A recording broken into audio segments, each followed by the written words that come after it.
Bueno, aquí estamos en el local.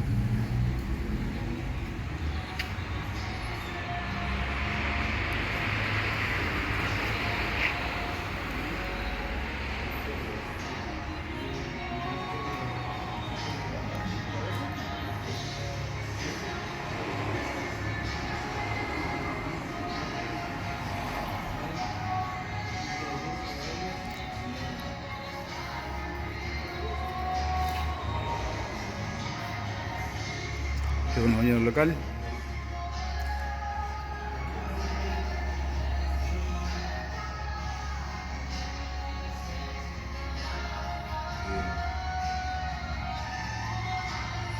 Como se puede ver, la avenida principal no hay tráfico de gente.